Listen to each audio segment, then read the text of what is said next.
Hello everyone, this is Jennifer.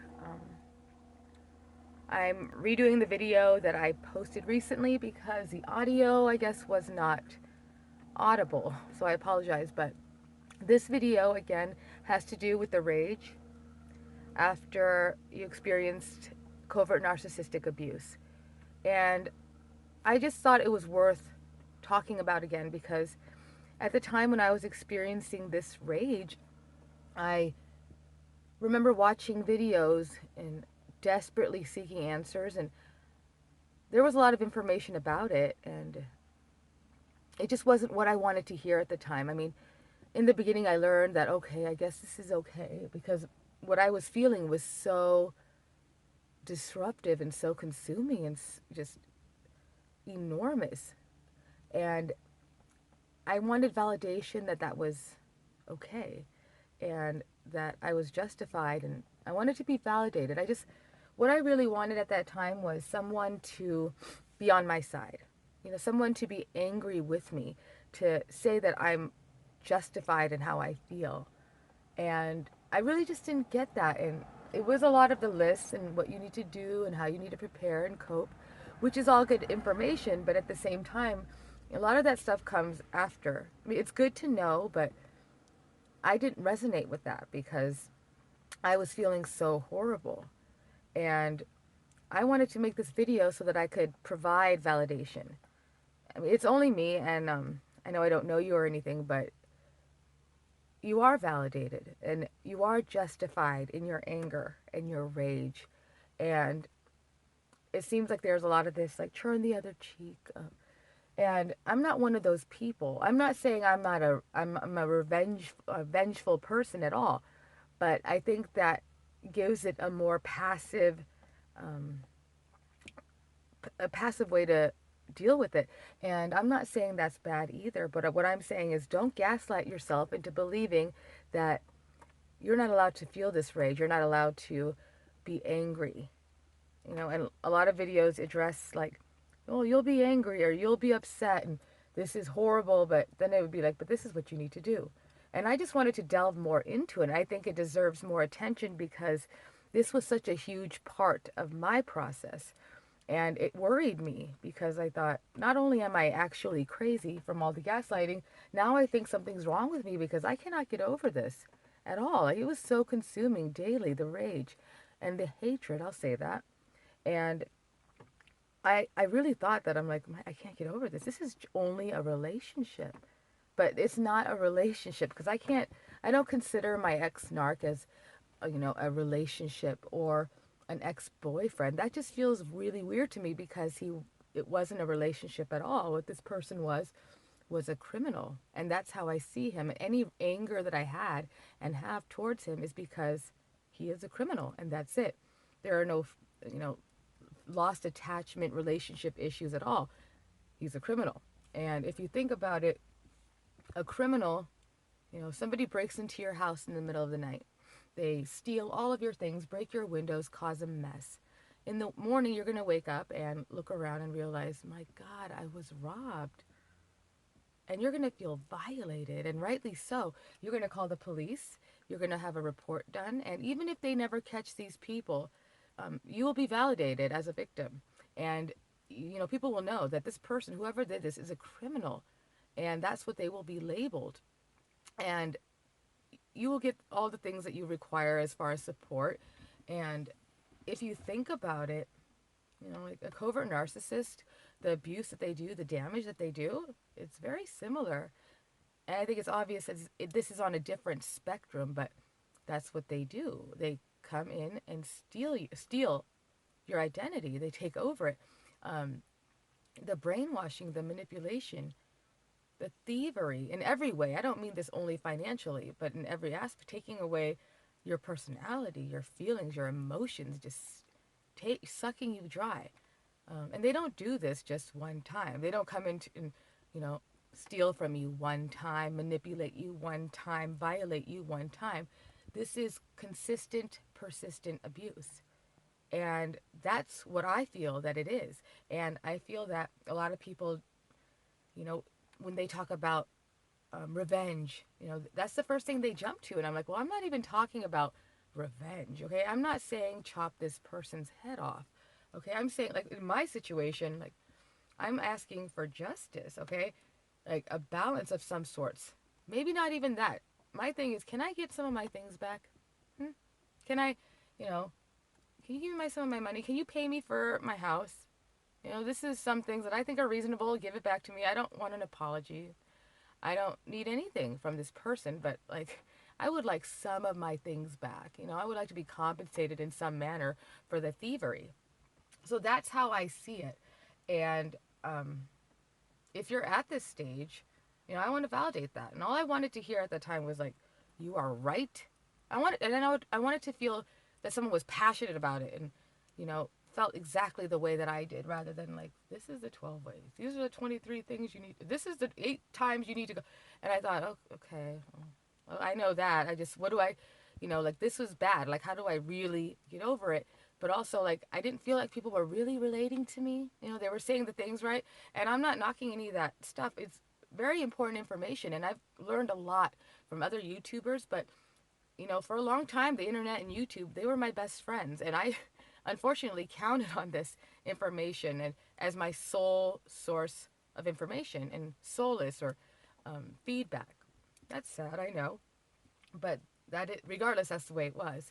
And all I wanted for someone to say to me is, you know what? You're absolutely right. This person, this narc, he's a piece of shit. You're screwed. You'll be better for it, but he's a worthless piece of crap, and you have a right to be angry, and you are justified in your anger. I know that it is enormous, and I support you. Okay? And everything that you're suffering, I support you. And I guess that's what I want to say in this video, is that if you're experiencing this, I support you. And I know we don't know each other and we don't interact, but I definitely do, because I feel you. I've been there. It's horrible. I still have it sometimes, because it still affects you after. In many cases, I'm still trying to figure out the basics. It's been over a year. I'm ousted of everything. I'm living at home with my parents, embarrassingly, but like literally from rock bottom. And like, that is very difficult for anybody. Absolutely. But, it has definitely not been easy. And this is a year after. I thought, my God, can you get your shit together? To myself. And it's improved immensely. And I appreciate that. But still, it's not easy. And I just really wanted to focus on that and say, you're okay. I wanted to be genuine about it and real. And I don't want to do a disclaimer about, I don't mean this. I don't mean go on a violent rampage or commit crime. I think that's obvious, and I don't want to do that in these videos. I'm not a psychiatrist or a therapist of any sort. This is my personal perspective, and I'm just giving information that what I felt and what I experienced. And maybe it'll be beneficial to anybody, somebody out there, and that would be great. But I just wanted to put something a little more, maybe it sounds negative, and this is why people don't do it. They say, you don't want to be negative. You don't want to say mean things. You don't want to, stoop to their level and everything. And I agree with that. Of course, you have to be positive, but I mean, you try to be positive in this situation, even though it is horrible, and you do the best you can. But when you're at this stage, when you're angry, my God, you're allowed to say bad things about this person. Okay? It's not about being a bad person or feeding into it, but it's about expressing yourself, and don't gaslight yourself that way. Say what you need to say. Now that you find out what's really going on, you're already gaslighted, and now it's like, well, yes, you have a right to be angry, but these are the 8 things you need to do to, and it's like, really? Okay, that's great. So I'm allowed to feel angry, but I can't do anything. I just need to cope. So stuff it in, better yourself. And that's a lot of what I saw. Uh, because I remember also, if you're researching, how do I get revenge? Been there, done that, spent a lot of time. And I really wanted to know. I was like clicking buttons and, only to find out 20 minutes after each video, the answer is better yourself. Better yourself. And I'm like, okay. In every video, like, again, better yourself. And that is good information. And it's obvious. And it's good to hear. But I thought, at that time, no, seriously, though, what can I do? I need revenge. But everything led back to that. And to be honest, because I wouldn't even see it as revenge, okay? I say justice. And if there was any legal manner, if there was something that would make anyone feel better on any part, or if there would actually be punishment on the part of the narc, then I would tell you. But in this particular situation, I'm not a churn the other cheek kind of person. This is my personal opinion. I'm not saying everybody should agree with me, but it's because in this type of situation, with this type of abuse, the only choice you have, the only option is to move on as best as you can, because these people, these narcs, they don't, there's nothing you can do to them. They're special. You know, they have things missing. So you can't even hurt their feelings or anything like that. So this is hard to accept, you know, because obviously you want to do something at least, ooh, he's going to feel bad or she's going to, you know, or something. But this, it just doesn't work. And I remember the only mean, I'll say mean email that I sent. This is the only thing I've ever did that was considered mean. It was maybe half a paragraph. But that's all I got, maybe half. And it wasn't even mean. It was just saying some things. I didn't call him names or anything. I never did that, unfortunately. But what I wrote initially, though, I mean, it wasn't just a paragraph. I wrote like a book. And I was like, and you did this and I did that. I was pointing stuff out and giving examples. And it was a lot. But, you know, I didn't send it to him because I know that he's not going to get this and feel bad. He's not going to be ashamed of himself. He's not going to say, oh my God, I'm such a dick. I can't believe I did that. No, this is what he wanted me to do. He wanted me to do this because I would look like the crazy person that he portrayed, you know, me to be. I mean, he probably showed his friends and like, see, I told you. I know, it's horrible. And it's sickening, but that's what they do. They can twist it just like that. You know, my ex-narc is living in my house, everything. Financially, like, he's just a big thief, a con artist thief. And I feel embarrassed that this happened and I allowed it, but it is what it is. And it just still amazes me that, like, how on top of his game he is about how righteous he is. And I'm like, that he doesn't see himself the way he really is. He's a ginormous thief. He's a bad person. And I know it is a disorder, but with me, I really don't care. You know, you're taking advantage of others, and that's how you thrive. That's not good. And disorder or not, you know, I just can't respect that, and I can't be okay with that, you know. So, on another point, I guess, a lot of the videos, it was like, a lot of it seemed the same. It was over and over again. Like, it's either the law of attraction, you know, The Secret, or The Power of Now.